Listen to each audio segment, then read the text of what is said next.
할렐루야.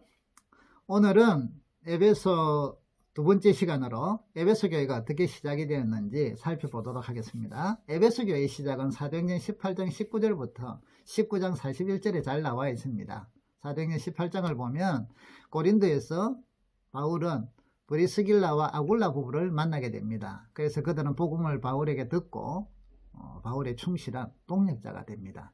에베소에 이제 바울과 아굴라와 브리스길라 부부가 에베소에 도착을 합니다. 그리고 이제 바울은 이 부부를 남겨두고 안디옥으로 잠시 갔다가 다시 이제 오겠다, 하나님 보내주시면 오겠다고 하면서 이제 에베소로 다시 오게 되는데, 이것이 이제 오게 되는 과정들과 그 사역들을 바울의 3차 전도 여행이라고 이야기합니다.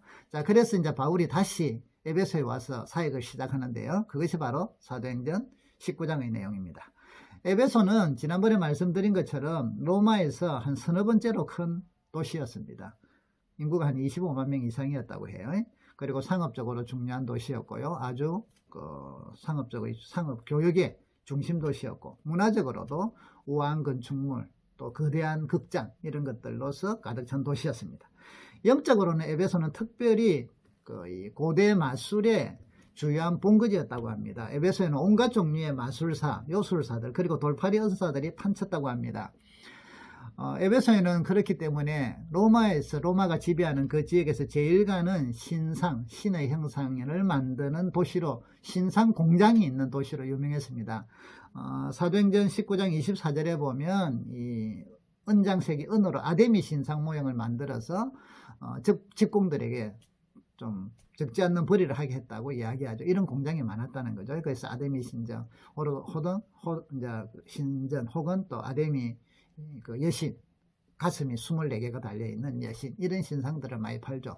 우리 제주도 가면 하루방 사가오는 것처럼 이제 이런 것들을 관광객들에게 많이 팔고, 그것으로 그들은 적지 않은 돈을 벌고 살았습니다. 자, 그렇기 때문에 이 에베소는 아데미 신전을 자랑하는 여신 숭배와 또 우상 숭배의 도시였고, 또 성적으로 도덕적으로도 상당히 문란한 도시였습니다. 자, 이렇게 우상 숭배와 영적으로 타락하고 도덕적으로 부패하고 물질적으로 세속화된 에베소에 바울은 어떻게 복음을 전해서 신실한 믿음을 사람을 세우고 에베소 교회를 시작하게 또 개척하고 세우게 되었을까요? 첫 번째로 사도행전 19장 1절에 보면, 1절부터 7절에 보면 이런 내용이 나옵니다.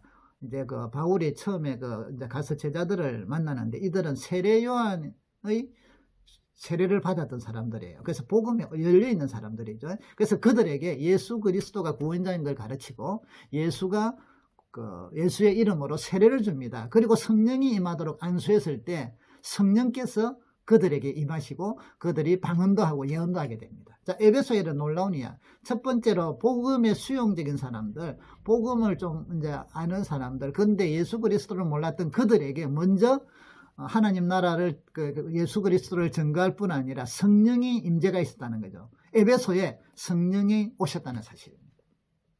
두 번째로 보면 바울은 이제 그러고 나서 회당에서 석 달 동안 하나님 나라에 대해서 증거합니다. 기독교의 핵심은, 여러분, 복음의 핵심은 하나님 나라입니다. 하나님께서 통치하시는 나라, 곧 예수 그리스도가 왕이고 예수 그리스도께서 다스리는 나라를 말하죠. 이 하나님의 나라는 예수 그리스도가 통해서만 갈 수 있고 예수 그리스도가 주인이신 나라입니다. 그래서 죄와 사망이 없는 나라, 다시는 아프거나 슬픔과 눈물이 없는 영원한 나라입니다. 바울과 사도들은 이 예수님이 왕이신 하나님 나라를 증거했습니다. 그것을 믿고 전하였습니다. 그래서 바울은 오늘 여기 에베소에서도 석 달 동안 담대히 하나님 나라의 말씀을 전했습니다. 하나님 나라의 복음의 핵심 중에 하나는 이방인들이라도 할례 없이 예수를 믿으면, 예수의 이름으로 세례를 받으면 구원을 얻는다는 내용이었습니다. 그렇기 때문에 이 해당에서 있던 말씀을 듣던 유대인들은 자기 할례를 받아야 되는데, 그래서 이 복음을 제대로 그들은 받아들일 수가 없었죠. 그래서 여기 성경에는 보면 이렇게 이야기합니다. 유대인들이 마음이 굳어서 순종하지 않고 오히려 무리들 앞에서 이 도를 비방했다고 합니다. 그래서 사도 바울께서는 이 비방하는 사람들을 떠나고 이 복음을 믿고 따르는 사람들을 데리고, 그래서 제자들을 데리고 나와서 말씀을 다른 곳에서 가르칩니다. 이 다른 곳이 어디냐 하면 두란노 서원이라고 이야기합니다. 사도 바울은 이 두란노 서원에서 2년 동안 하나님의 말씀을 하나님 나라의 복음을 가르칩니다. 그래서 복음이 에베소에 강력하게 전파가 되었습니다. 두란노 서원은 두란노라는 철학자가 철학을 가르치는 학원이었습니다. 이 학원은 오전 11시에서 오후 4시까지 이제 쉬었기 때문에 그 시간을 빌려서 가르쳤습니다. 왜 이 시간이냐면요, 에베소 지역은 이 낮에는 많이 덥다고 합니다. 그래서 아침 일찍 일해서 11시 되면, 오전 11시 되면 모든 일을 끝내고 오후 4시까지는 쉰다고 합니다. 그리고 이제 특별히 오후 1시가 되면 대부분의 사람들이 낮잠을 잔다고 합니다. 그렇기 때문에 자고 한 1시간 정도 자고 깨어서 뭐 이리저리 하고 하다 보면 한 4시까지는 모든 일상이 중지된 시간이죠. 자, 바울은 이 11시부터 오후 4시 시간을 이용을 했다는 것입니다. 그래서 학원도 비어 있으니까 그 시간에 또 세를 얼마나 줬는지 모르겠지만 아무튼 활용해서 이제 사용을 했는데, 바울이 전하는 이 복음을 듣기 위해서 모이는 시간, 이 사람들에게는 이 시간은 덥고 졸리고 남들은 쉬는 시간이고 가장 능률이 오르지 않는 시간입니다. 에베소 교인들은 다른 사람들이 쉬는 시간, 다른 사람들이 기피하는 시간을 이용해서 쉬지 못하고 자지 못하고 주의 말씀을 들으려고, 주의 말씀을 배우려고 모여들었습니다.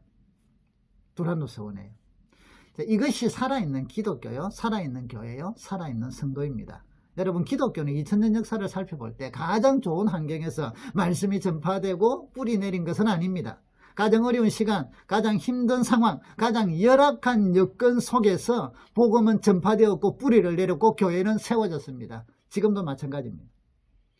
온전한 하나님의 사람들이 되고 하나님의 말씀을 배우고 하나님의 말씀을 들으려면 남이 쉬는 시간 다 쉬고 남이 자는 시간 다 자고 이래가지고는 하나님의 말씀을 들을 수가 없습니다. 배울 수가 없습니다. 남이 쉬는 시간, 남이 자는 시간을 쪼개고 쪼개지 않으면 안 됩니다. 영원한 하나님 나라를 사모하며 하나님의 나라가 임하도록 가르치는 자의 열정, 배우는 자의 열심이 에베소의 바울과 성도들과 같아야 합니다.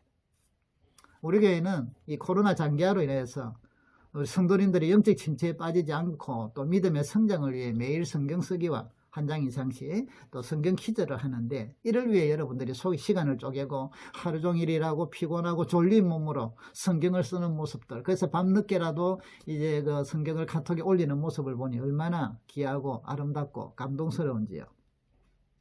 목사인 저도 사도 바울을 보면서 이 두란노처럼 하나님의 말씀을 더 열심히 가르치고 전해야겠다라고 결심을 합니다. 이 성경 해설이 한 7, 8분용으로 만들려고 애를 쓰지 않습니까? 오늘은 약간 더 시간이 될 것 같아요. 길 것 같아요. 한 10분 정도.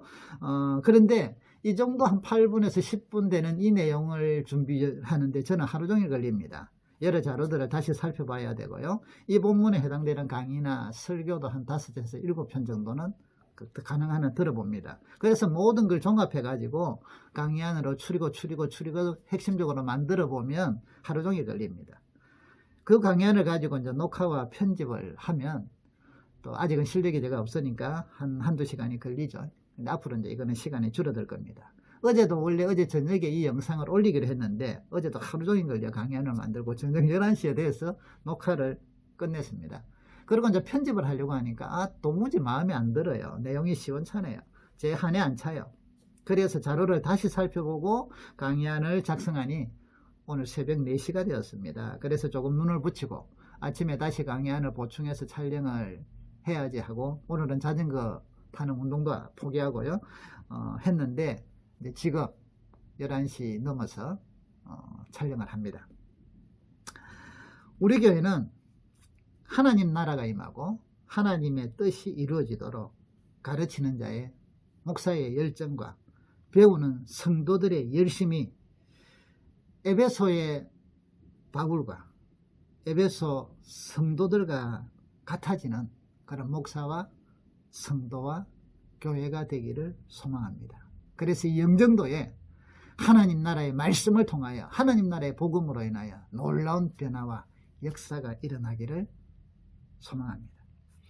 하나님 나라의 복음을 위한 사도 바울의 이러한 열정과 이 시간대, 어려운 시간대도 모이는 이런 성도들의 열망과 또 그것을 다른 사람들에게 이 말씀을 듣도록 하기 위해서 전도를 하였는데, 2년 동안 이같이 하며 성경 사도행전 19장 10절은 이렇게 말씀합니다. 아시아에 사는 유대인은 헬라인이 다 주의 말씀을 들었다고 합니다.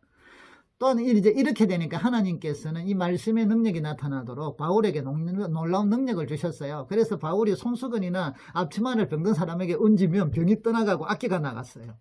이를 보고 이제 옆에서 이 마술들이 많았대 있잖아요. 흉내내던 제사장의 7 아들들은 도로 악기에게 당해가지고 당하는 그런 수치를 당하는 것을 보게 되죠. 이것을 에베소에 있는 유대인이나 헬라인들이 이것을 다 알게 되었습니다. 그래서 그들이 두려워하고 주 예수의 이름을 높였습니다. 믿는 사람들이 가까이 가는 곳에서 그들의 역사가 곳곳에서 나타났습니다.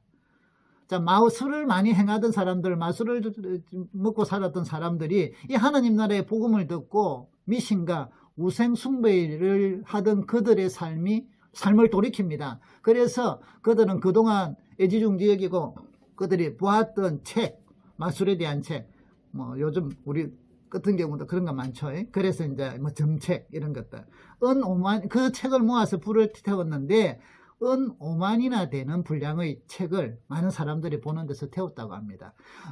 하나가 1인 남성의 노동자의 하루 품삯이라고 한다고 합니다. 그러면 5만 명의 그런 품삯에 해당되는 양의 책을 태웠다니까 얼마나 많았겠어요. 자, 에베소가 이렇게 발칵 뒤집히는 영적인 역사가 일어나고 놀라운 일들이 일어났습니다. 주의 말씀은 힘이 있어서 날로 강력히 전파되고 흥왕하며 세력을 얻었습니다. 이렇게 에베소에서 하나님 나라 복음은 영적인 지진을 일으킬 만큼 강력하고 힘있게 전파되었습니다. 믿음의 백성들은 그래서 이 에베소 도란노 소원을 통하여 말씀을 들으면서 세워졌고 에베소 교회는 시작이 되었고 부흥을 하였습니다. 이때 말씀을 열심히 배우고 세워진 훈련된 사람, 믿음의 사람들은 바울의 평생 동력자가 되었고 또 이들이 소아시아와 그 마게도니아 지역 로마의 복음을 전하고 교회를 세우는 주역들이 되었습니다. 말씀의 능력, 에베소를 발칵 뒤집는 복음의 능력이 일어나고 이에 저항하는 사탄의 공격이 다음 시간에 계속되겠습니다. 할렐루야.